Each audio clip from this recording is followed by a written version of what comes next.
Ang mga dumalo sa worship service na ito sa Bayawan City, Negros Oriental, naghihiyawan at nanginginig pa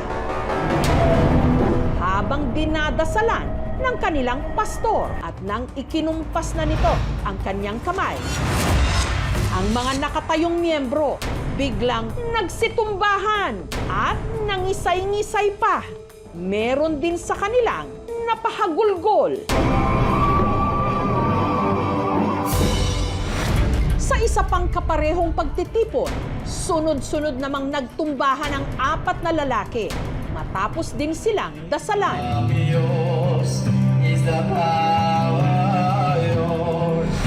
Gayunman, sa mga komento online, marami ang pumuna sa paraan ng panggagamot ng lalaki.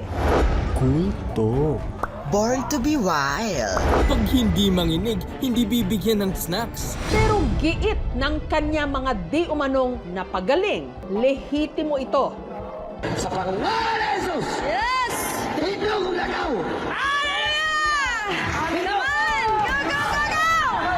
Yes! Thank you, Jesus! Ang tawag nila sa mga worship service na ito, Healing and Miracle Crusade. Inorganisa ng CGMI o ng Chosen Generation Ministry International, isang Pentecostal church o simbahang may malalim na pananampalataya sa banal na espiritu.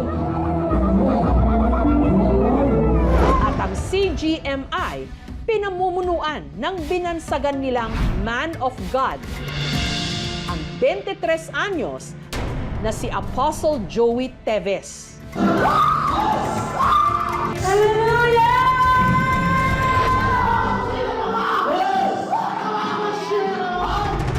Sa bayan ng Calatrava sa Negros Occidental, nabalitaan naming sunod na magsasagawa ng Healing and Miracle Crusade sina Apostle Joey. Isang oras bago magsimula ang pagtitipon, nagsidatingan na ang kanilang mga miyembro. Dumating na rin ang ilang may iniindang karamdaman. Gusto ko maka-encounter ng power ng Panginoon.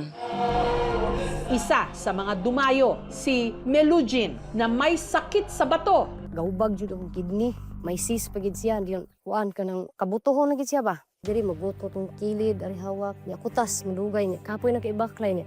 Kadadlaw ko maglakaw kay. Kadaliyok ospital niya. Wa gini kwarta niya sa ligramik tabang.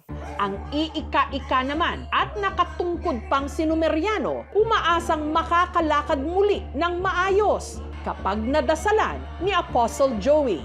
Na-stroke na siya. Tapos, pag kuha na ato, nang hubag na ang iyang mga batiis.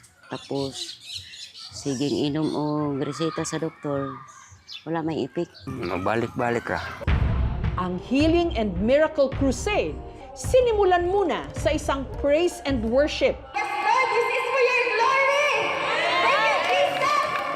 Maya-maya pa, lumabas na si Apostle Joey Teves.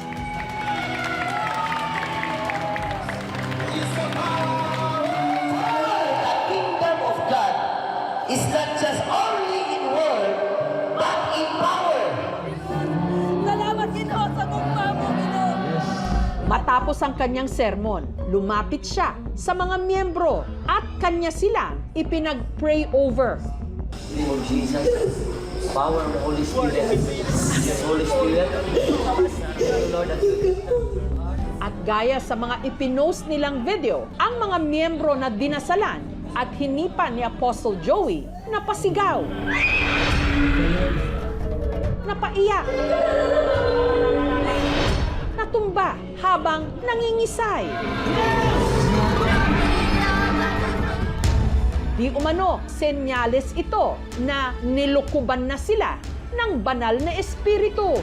I release the anointing of the Holy Spirit from me patungo sa Kanya. Natumba sila dahil pumasok yung Holy Spirit.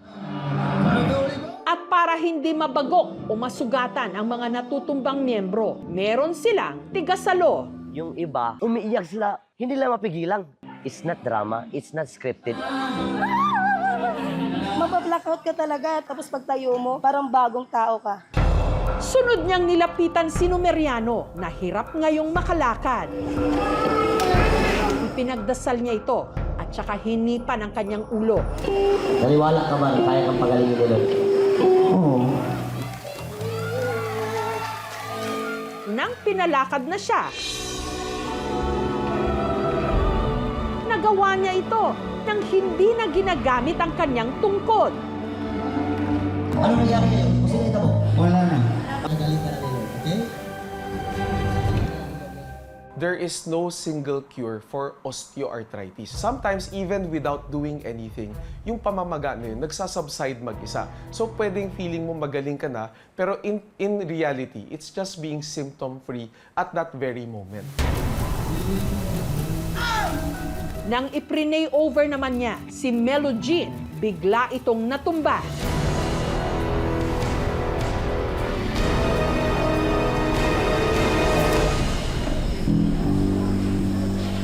Ano nangyari?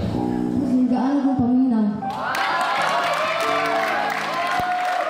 Tapos ang sakit mo, wala na. Sa cyst, wala po talaga tayong instant healing, no? Kasi hindi ho yan mabilis mawala. Usually sa sobrang paniniwala, nagkakaroon tayo ng placebo effect. Yung feeling mong pain and everything, pag nandun ka sa intense na sensations, no? Pwedeng pansamantalang mawala.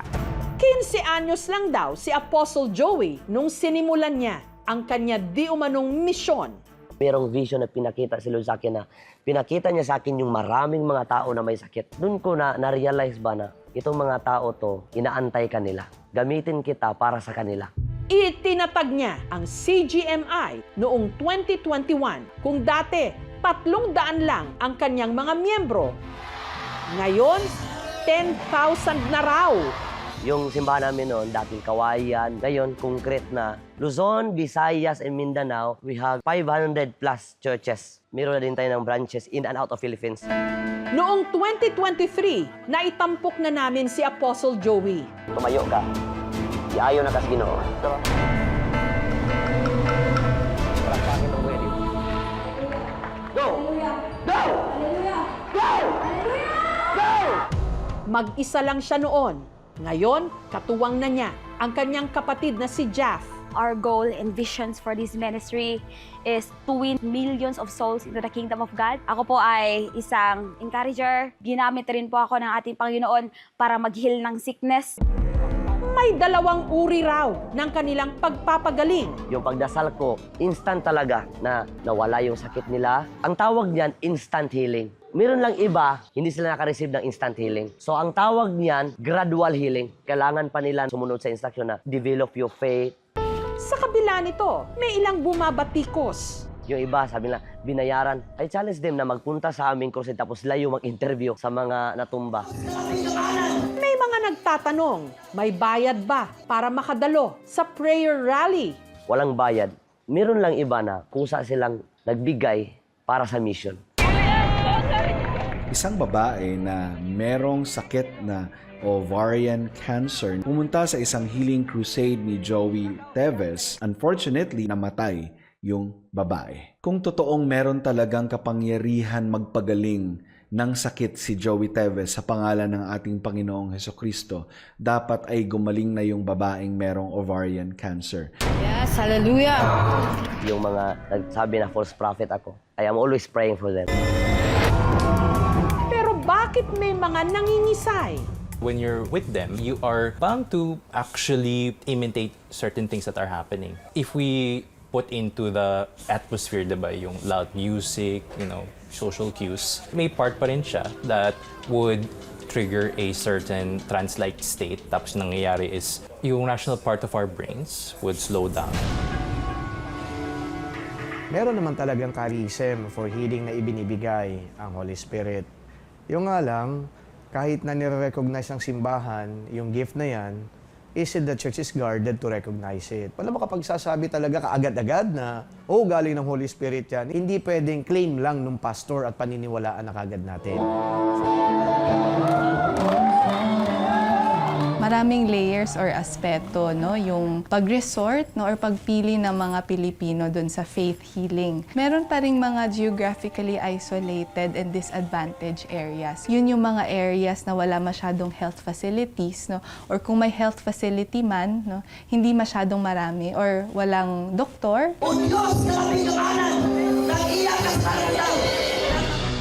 Hindi naman nag-iisa ang samahan ni na Apostle Joey sa ganitong mga healing crusade. Mahirap manghusga, lalo pa pagdating sa pananampalataya at paniniwala.